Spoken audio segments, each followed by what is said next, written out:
Nama saya Kelvin Febriando Kurniawan, NIM saya 3215034. Hari ini saya akan menjelaskan prototipe sistem pendeteksi kebakaran hutan menggunakan algoritma Fuzzy berbasis Arduino. Oke, sebentar. Pertama-tama saya akan menjelaskan latar belakang masalah. Karena banyaknya pembukaan lahan perkebunan secara konvensional dengan cara membakar hutan, terutama di hutan daerah Kalimantan dan Sumatera, sehingga bencana tersebut mengakibatkan masalah di berbagai aspek kehidupan, seperti di masyarakat maupun hewan hutan, dan mengganggu perekonomian, pendidikan. Nah, dan sesuai pada data KLHK atau Kementerian Lingkungan Hidup dan Kehutanan Republik, kebakaran lahan di Sumatera tercatat seluas 44.769.000 hektar. Di Kalimantan Barat 25.900 hektar dan Kalimantan Selatan 19.490 hektar. Nah, permasalahan yang sering terjadi selama ini adalah sulitnya petugas guna untuk mendeteksi titik kebakaran yang masih dini dan keterlambatan satuan pemadam kebakaran sampai di lokasi kebakaran yang disebabkan oleh beberapa faktor. Di antaranya terlambatnya informasi yang diterima petugas, sulitnya akses untuk menuju lokasi kejadian, dan kurangnya kesiapan petugas. Untuk mengatasi permasalahan tersebut, saya melakukan penelitian ini untuk membantu pemadam kebakaran agar bisa lebih mudah dalam mencapai lokasi tersebut atau tidak terlambat dalam menerima informasinya. Oke. Berikutnya rumusan masalah dalam prototipe ini adalah bagaimana metode fusi dalam perbuatan microcontroller dapat membantu mendeteksi kebakaran yang terjadi di hutan. Dan bagaimana cara penerapan indikator-indikator dalam prototipe untuk membantu para petugas kehutanan dalam mengetahui titik-titik kebakaran yang terjadi dalam hutan secara dini. Lalu tujuan dan manfaat penelitian. Tujuan saya melakukan penelitian ini adalah untuk merancang sistem mendeteksi kebakaran otomatis menggunakan microcontroller Arduino Uno dengan sensor suhu, sensor asap, serta IoT yang berfungsi untuk mengirimkan peringatan. Diharapkan dengan adanya sistem pendeteksi kebakaran, para petugas hutan dapat menanggulangi lebih dini kebakaran hutan yang terjadi. Sedangkan manfaatnya adalah menambah ilmu pengetahuan, pengalaman, khususnya dalam perkembangan aplikasi perangkat lunak berbasis Arduino dan IoT. Dan memperluas pengetahuan peneliti dalam masalah penggunaan alat tersebut. Dalam pembuatan prototipe ini, saya menggunakan beberapa metode. Metode yang digunakan itu adalah metode defusifikasi. Dalam pembuatan prototipe sistem pendeteksi kebakaran otomatis ini terdapat 4 indikator untuk dilakukan proses fusifikasi, yaitu tidak ada kebakaran, berasap, berapi sedikit, berapi asap banyak. Itu adalah indikator-indikator yang akan saya gunakan.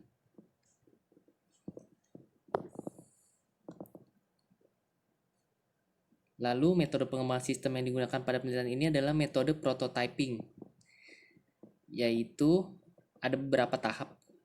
Yang pertama itu adalah communication. Tahap ini merupakan analisa kebutuhan pengguna.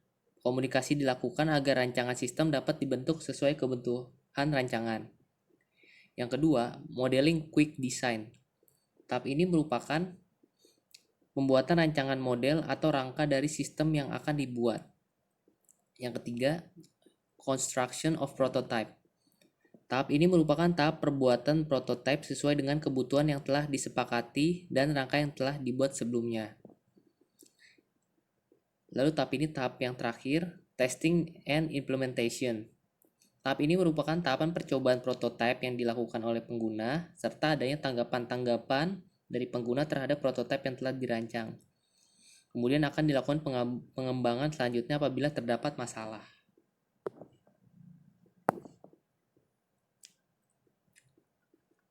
Landasan teori dalam penelitian ini adalah Yang pertama itu ada logika fasi. Saya akan menjelaskan logika fasi. Logika fasi ini pertama kali diperkenalkan oleh Profesor Lotfi A. Zadeh pada tahun 1965 yang merupakan salah satu komponen pembentuk soft computing. Dasar logika fasi adalah teori himpunan fasi. Pada teori himpunan fasi, peranan derajat keanggotaan sebagai penentu keberadaan elemen dalam suatu himpunan sangatlah penting. Nilai keanggotaan atau derajat keanggotaan atau membership function menjadi ciri utama dari penalaran dengan logika fasi ini. Logika fasi memiliki derajat keanggotaan dalam rentang 0 hingga 1, yang berbeda dengan logika digital yang hanya memiliki dua nilai yaitu 1 atau 0. Logika fasi digunakan untuk menerjemahkan suatu besaran yang dieksperimen menggunakan bahasa linguistik, seperti besaran kecepatan, laju kendaraan yang diekspresikan dengan pelan, agak cepat, cepat, dan sangat cepat. Logika fasi menunjukkan sejauh mana suatu nilai itu benar dan sejauh mana suatu nilai itu salah. Logika fasi adalah suatu cara yang tepat untuk memetakan suatu ruang input ke dalam suatu ruang output. Fasi dinyatakan dalam derajat dari suatu keanggotaan dan derajat dari kebenaran. Oleh sebab itu, sesuatu yang dapat dikatakan sebagian benar dan sebagian salah pada waktu yang sama. Nah, sekarang saya akan menjelaskan fungsi keanggotaannya. Fungsi keanggotaan atau membership function adalah suatu kurva yang menunjukkan pemetaan titik input data ke dalam nilai keanggotaannya atau derajat keanggotaan yang memiliki interval antara 0 sampai dengan 1. Untuk mendapatkan nilai keanggotaan dalam penelitian ini dengan melakukan fungsi sebagai berikut. Pertama itu adalah representasi linier. Pada representasi linier, pemetaan input ke derajat keanggotaannya digambarkan sebagai dua garis lurus. Bentuk ini paling sederhana dan menjadi pilihan yang baik untuk mendekati suatu konsep yang kurang jelas. Dalam fungsi ini ada dua keadaan himpunan fasi yang linier, yaitu yang pertama adalah kenaikan himpunan dimulai pada nilai domain yang memiliki derajat keanggotaan 0, bergerak ke kanan menuju ke nilai domain yang memiliki derajat keanggotaan yang lebih tinggi. Sekarang saya akan menjelaskan salah satu bahannya, yaitu Arduino. Arduino Uno adalah papan mikrokontroler yang berukuran kecil atau dapat diartikan juga dengan suatu rangkaian berukuran kecil yang di dalamnya terdapat komputer berbentuk suatu chip. Pada hardware Arduino terdiri dari 20 pin yang meliputi A 14 pin, IO digital pin 0 sampai 13, sejumlah pin digital dengan nomor 0 sampai 13 yang dapat dijadikan input atau output yang diatur dengan cara membuat program IDE. Yang kedua, 6 pin input analog pin 0 sampai dengan 5. Sejumlah pin analog bernomor 0 sampai 5 dapat digunakan untuk membaca nilai input yang memiliki nilai analog dan mengubahnya ke dalam angka antara 0 dan 1023. Yang ketiga, 6 pin output analog pin 3, 5, 6, 9, 10, dan 11. Sejumlah pin yang sebenarnya merupakan pin digital, tapi sejumlah pin tersebut dapat diprogram kembali menjadi pin output analog dengan cara membuat program pada IDE. Papan Arduino dapat mengambil daya dari USB port pada komputer dengan menggunakan USB charger, atau dapat pula mengambil daya dengan menggunakan suatu AC adapter dengan tegangan 9 volt. Jika tidak terdapat power supply yang melalui AC adapter, maka papan Arduino akan mengambil daya dari USB support. Tetapi apabila diberikan daya melalui AC adapter secara bersamaan dengan USB port, maka papan Arduino akan mengambil daya melalui AC adapter secara otomatis. Dan kalau misalkan penggunaan Arduino ini menggunakan kabel AC, jangan melebihi dari 9 volt karena dapat membakar papan Arduino tersebut.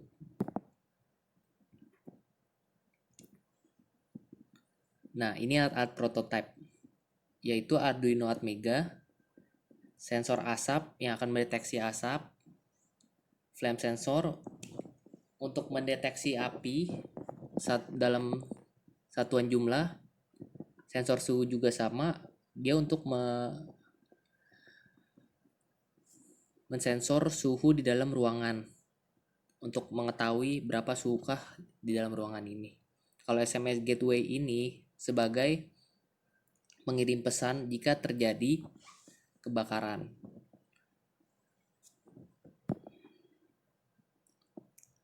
Analisa kebutuhannya, sistem merupakan tahap awal untuk menentukan apa saja yang diperlukan. Untuk merancang suatu sistem agar sistem dapat berjalan dengan baik, analisis yang buruk dapat menyebabkan berbagai macam kendala terjadi pada sistem yang akan berdampak besar pada pengerjaan sistem. Analisis kebutuhan sistem terdiri dari kebutuhan fungsional dan kebutuhan non-fungsional. Nah, kebutuhan fungsional ini merupakan rangkaian kebutuhan yang dilakukan oleh sistem untuk dapat digunakan oleh pengguna. Kebutuhan fungsional dari prototipe yang dirancang adalah sebagai berikut. Prototipe dapat mendeteksi asap dan api. Prototipe dapat mendeteksi gas. Prototipe dapat mengirim SMS gateway ke nomor yang sudah ditentukan apabila terjadi suatu kebakaran. Sistem dapat menampilkan nilai satuan untuk kondisi asap dan api yang terdeteksi. Ya, ini analisis pengguna.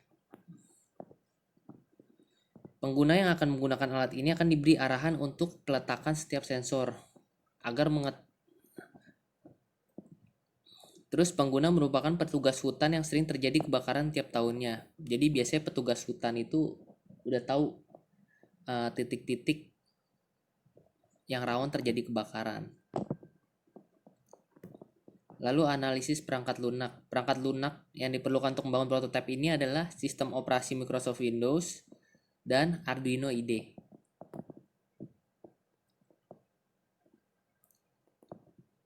Analisis perangkat keras. Pertama itu ada breadboard untuk meringankan tegangan listrik pada modul Arduino. Ada kabel jumper merupakan kabel untuk melakukan pengiriman data dan penghubung antara modul Arduino dengan sensor-sensor. Lalu ada Arduino Mega merupakan mikrokontrol yang dapat diisi dengan program yang telah dibuat agar mampu mengendalikan prototipe paling otomatis. Resistor untuk membatasi aliran listrik yang mengalir. Sensor DAT11 itu merupakan sensor pendeteksi suhu dan kelembapan. Flame sensor V2 merupakan sensor pendeteksi api, sensor asap MQ9 merupakan sensor pendeteksi gas, dan SIM900 merupakan media untuk mengirimkan informasi peringatan apabila terjadi kebakaran hutan.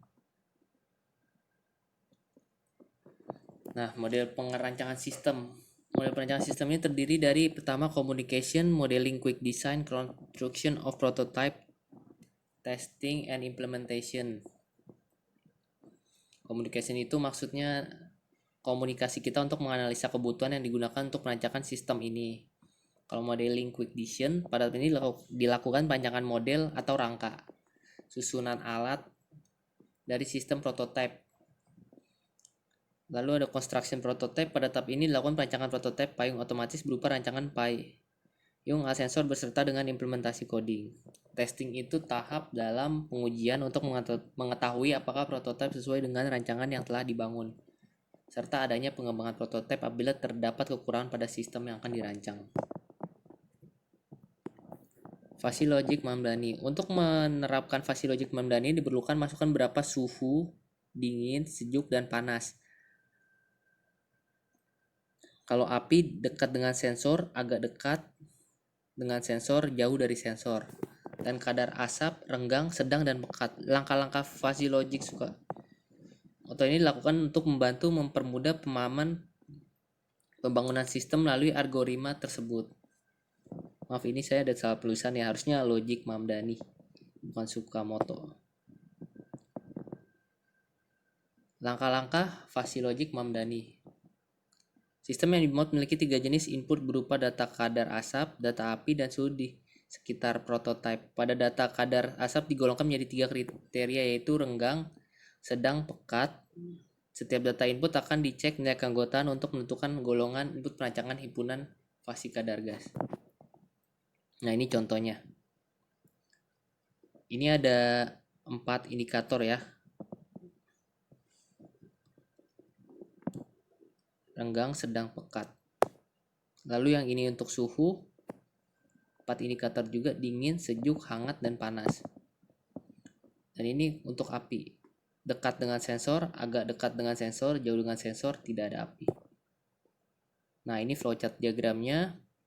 Pertama mulai sensor membaca suhu api dan kadar gas, lalu dilakukan fusifikasi, interferensi, lalu dilakukan defusifikasi, lalu mengirimkan SMS. Selesai. Nah, ini gambar skema rancangan yang akan dibangun. Ini diagram alur kerja Arduino. Kesimpulan, berdasarkan perancangan dan uji coba alat yang telah dilakukan, prototipe pendeteksi kebakaran hutan dapat bekerja dengan baik menggunakan algoritma fuzzy logic metode Mamdani. Berdasarkan uji coba alat yang telah dilakukan, diperoleh persentase 82% dengan menggunakan metode Mamdani, dengan kata lain prototipe pendeteksi kebakaran otomatis. Sistem ini dibangun dengan SIP900 gateway yang membantu mengirimkan SMS jika terjadi kebakaran. Sarannya, sebaiknya pemasangan kabel sensor dikencangkan dengan peralatan tambahan agar tidak terjadi kelonggaran kabel, sehingga terjadi kegagalan dalam membaca sensor. Terima kasih. Habis ini saya akan menerangkan aplikasi saya.